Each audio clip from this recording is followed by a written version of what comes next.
Otep à tous, bien-aimés frères et sœurs. Je vous ai dit il y a quelques heures, c'était dans la nuit d'hier, parce que là-bas, au Proche-Orient, c'était déjà la matinée, eh bien ça tonnait, Israël a frappé. Je vous ai déjà dit que selon les experts, Israël ne peut pas mener une telle opération sans l'assistance, la participation des États-Unis. Ce n'est pas possible. Donc cette frappe, c'est une frappe israélo-américaine ou américano-israélienne. Donc ce sont les États-Unis qui, en fait, agressent l'Iran. Et là où il y a les États-Unis, il y a automatiquement la Grande-Bretagne. Ça, c'est automatique. Il n'y a rien à faire. Alors, ils ont utilisé près de 140 avions de guerre, de combat. 140, parce que ça montre qu'eux, ils n'ont pas les missiles de croisière, qui parcourent 1500 km qui séparent l'Iran et Israël. Ils n'en ont pas. Sinon, c'est ce qu'ils auraient dû faire. Ils ont été obligés d'utiliser des avions. Et c'est d'ailleurs pour ça qu'il y a eu beaucoup d'avions. Parce qu'il faut avoir aussi des avions ravitailleurs, puisque la distance elle est très grande. Il faut des avions qui vont ravitailler en carburant les autres avions, en kérosène. Et donc, c'est une opération difficile et coûteuse. Maintenant, Israël nous dit, les États-Unis d'abord nous disent que nous, on ne connaissait pas. Nous, on nous a seulement informés à la dernière minute. C'est faux, les amis. Et c'est faux.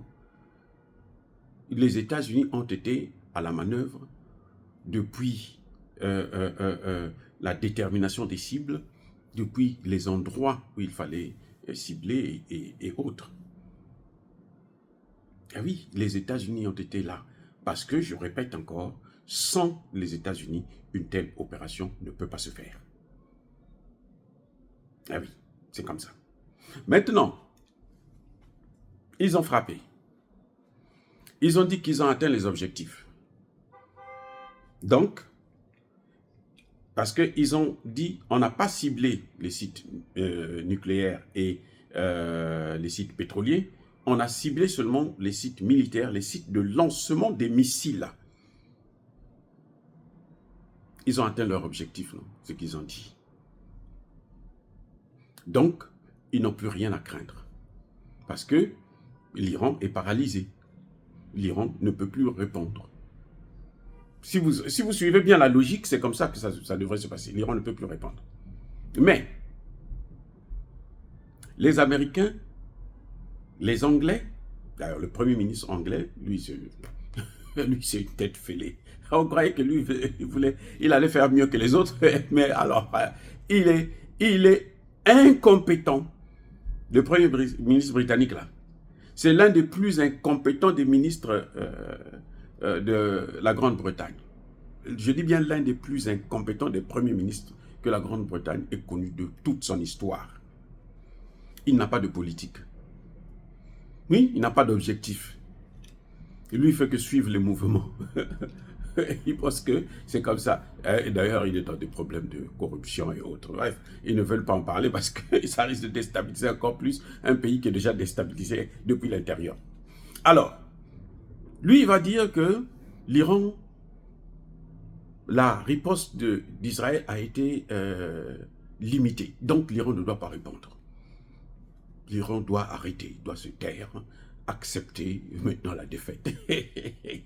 Écoutez, pourquoi un pays qui a gagné, qui a vaincu l'autre, ils ont détruit, ils ont dit qu'ils ont atteint les objectifs. L'Iran n'a plus de site de lancement de missiles. Mais pourquoi ils vont avoir peur que l'Iran puisse riposter? Puisqu'elle ne peut pas lancer les missiles. Elle va riposter comment? Il n'y a plus de lancement de missiles. Vous voyez maintenant comment on arrive à découvrir qu'il y a un mensonge dans ce que dit la presse occidentale, ce que disent certains dirigeants.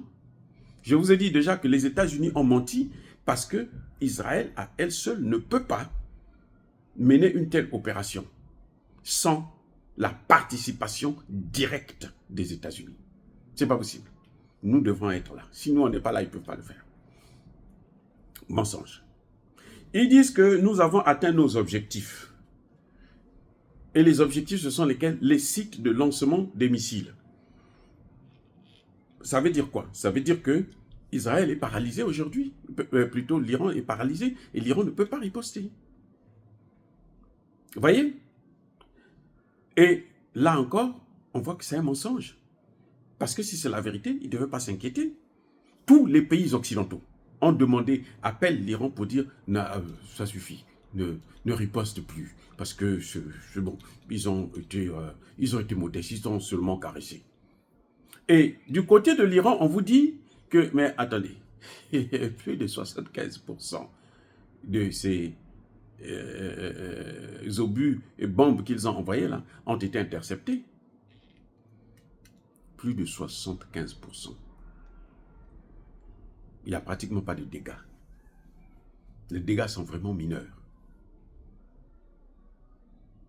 Et c'est pour ça qu'eux, ils disent que non, vous n'avez pas le droit de nous interdire de riposter. Nous allons riposter. Nous avons ce droit de riposter.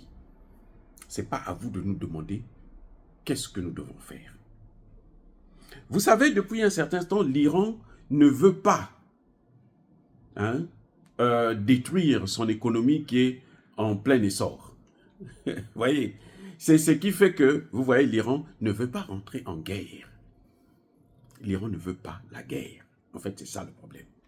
Mais le problème, c'est que, tel qu'on voit les choses se produire, si l'Iran ne riposte pas, eh ben, ça se fera encore. Ça va être comme ils font avec la Palestine et puis le Liban.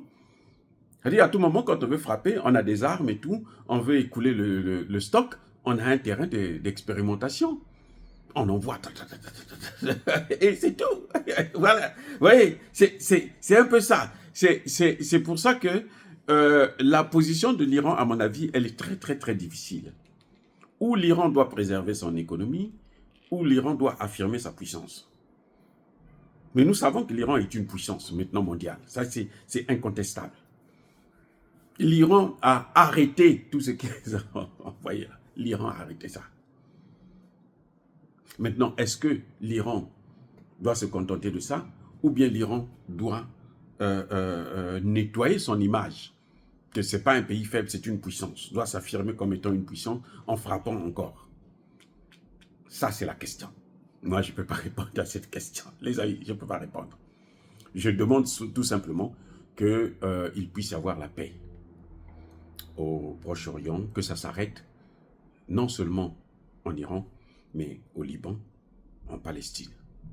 Et que ces populations, ces peuples, puissent avoir aussi le droit de vivre en paix. Parce que c'est très, très difficile pour les Palestiniens. C'est très, très difficile pour les Libanais. Vraiment. Ça, c'est mon point de vue. Je ne veux pas rentrer dans le débat selon lequel qui est fort, qui n'est pas fort. Je sais que l'Iran est une très grande puissance maintenant, non seulement militaire, mais aussi économique. Eh oui. Et plus on fait des guerres, plus on s'appauvrit. Ils n'ont pas touché les sites du nuque. Ce n'est pas parce qu'ils veulent laisser l'Iran avec ça, non, puisque Israël l'a déjà fait. Quand l'Iran a commencé avec ça, au moins à une ou deux reprises, Israël a tout bombardé. S'ils n'ont pas fait ça, c'est parce qu'ils savent que la riposte de l'Iran serait plus grave encore. Peut-être qu'elle déclencherait même la guerre tout de suite, la troisième GM. Ah oui, c'est ça. Maintenant, les sites pétroliers, vous savez pourquoi? Parce que c'est l'économie. Ils ont déjà des problèmes de carburant. Eh oui, si vous détruisez ça, là, c'est tout le marché international qui sera bousculé. C'est pour ça que vous voyez qu'ils ont épargné ça.